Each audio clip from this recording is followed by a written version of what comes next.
Alright guys, so this is going to be more of a quicker video. To do this setup, I'm actually using three PSP3Ks. The camera, because whenever I do a PSP video, I use a separate PSP with the camera attachment through a component to HDMI adapter. And for this video, I'm going to show you why you are not to buy the LevelHike HDMI PSP adapter. Because, yeah, I don't even need to explain it really, but I'm going to show you because that's all you need to see. So let me switch the input here. So the volume is kind of low, but that's because I lowered the music. And so we're going to go ahead and do a 3-minute run, and then I'll show you. So let's go ahead and pick, let's go with BD Joe. So first of all, you notice the image is soft, the aspect ratio is off. The aspect ratio is actually pretty close to that of the PSP screen itself, but it is still off because when the PSP outputs, it generally corrects it stretches the image more correct to a 16:9, even though it's letterboxed through a component without using external devices, you know. So one good thing is the audio is nice and loud. So, you know, if you have it going into like a surround sound system, some of them could be kind of finicky. The inexpensive ones, that is, the cheap ones, could be finicky. So whenever you have a quiet audio source, the audio could be intermittent. It can go in and out during quiet parts of it. So you probably won't have that issue with this at all because the audio is loud. So I had to lower the volume of my TV because it was pretty loud. Come on, let's go in there. And so you can see the colors, they're off as well. It's a little bit too red. You know, and I'm not hating on this device. It is very convenient, and that's what I bought it for. Because now that there's school's been out, me and my daughter have been kind of hanging out in my bedroom because we added a sectional couch in there, and so it's just kind of more comfortable. I make it dark, and you know, we just kind of been having fun, just watching TV, and she's been on her iPad, etc. You know, so I thought, well, I'll bring my portable monitor. And instead of having to get component cables, get my RetroTINK, you know, I'll use the monitor. I'll buy this device here for about, I don't know, I don't remember the exact price, 35, 40 bucks. And I'll just connect it HDMI. I did that and noticed right away the image quality sucks. It's terrible. Maybe, you know, if you're using OBS, you might be able to correct the aspect ratio, some color saturation, you know, in editing, sharpness, you know, stuff like that. But for me, I don't like to edit videos. I can. I just don't like to do it. I want to do very minimal as possible. So that's why I have my HDMI selector that you see here that goes from one PSP with the camera into another, which is this one. And then I'm going to show you the other PSP where I have it connected to a RetroTINK. And to be fair, I turned off scan lines because this device here does not have scan lines. So I want to show you a correct image. Come on. Ah, I missed that. That's fine. It's whatever.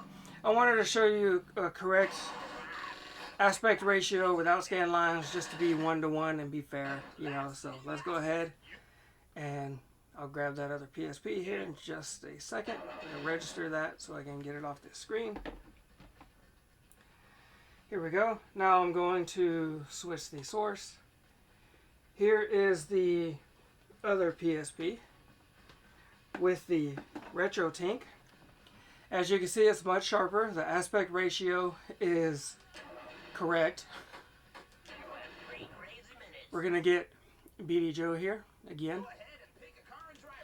As you can see, the character select is more square, as it should. Now, you may prefer the softer image, and I kind of do too, but I like it sharper with scan lines.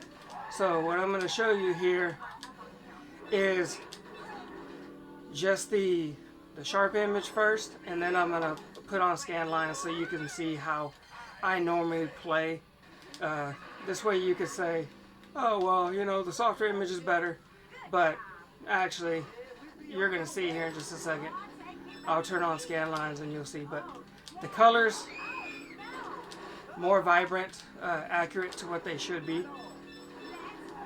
I did use the RetroTINK to sharpen the image because, you know, if you have a RetroTINK and you're comparing these two devices, you obviously are going to showcase the qualities. But again, you know, to make it fair, I don't have scan lines on, but I will. And I'll drop off this customer, and then I'll turn the scan lines back onto my preset that I have here. So, of course, you know, this is not as cheap. It's not in the $40 range, but we're going to switch it here. I'm just gonna, instead of turning on scan lines, I'm just gonna reload my profile. It's just much quicker that way. So here you go. Here's the sharper image with scan lines. So how do you like it? Now, in my opinion, it's leagues better than the LevelHike. You know, if you want the LevelHike for convenience because of price, hey, that's all on you. I'm just telling you, showing you a nice comparison here of why you get what you pay for. So if you're going to spend money, you know, save your money, get you component cables, get you the RetroTINK. You know, the two combined are going to run you, yes, a lot more than $40, and it's going to run you about $300 more probably, depending on how much you get component cables for. And let's turn around here.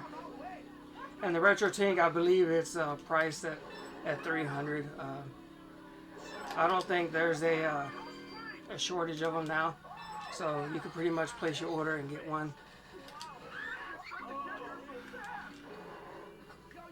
We'll go ahead and turn around here. And so what I'm going to do is, I'm also, once I'm done with this 3 minutes here, I'm going to go ahead and show you with the side-by-side, because I can switch the inputs. Sabotage bus. I always like those. Okay, we're running out of time, so we'll pick you up. See if I can take you to the Chicken Shack in 20 minutes. Hopefully. We'll see. 20 seconds, I mean. I did say minutes, didn't I? Because in 20 minutes I can do a lot more then. Alright, so I've surpassed the 3K. I typically like to do that, you know, get $1,000 per minute. So let me see here. Let me switch the mode. Just give it a second while I cycle through, because I can't exactly just select, you know, the ones I want. So here we are. So here's the RetroTINK on the left and the LevelHike on the right side. So let's go ahead and get into a game. So we'll do that. And we'll just play by arcade rules. Doesn't matter. Go ahead and pick a car and driver. Axel. All right, let's get it on. So here we go. Just kind of give you a side-by-side of the two so you can see for yourself. So as the screen states in the bottom, follow and subscribe. Follow my Instagram, follow me on YouTube, and please subscribe. I do post short videos on Instagram, and I post my long plays here on YouTube. Sometimes I'll post short videos. It just depends on time constraints in my life. But as you can see, the left image looks a lot better. And to make it fair, I will go into the post-processing and turn off scan lines completely off, just so you can see the two side by side without scan lines, again just to make it fair, because the LevelHike cannot do that. So anyways, I hope you enjoyed the video. I hope it was suitable for good enough explanation, and I will see you in the next one, and thanks for watching.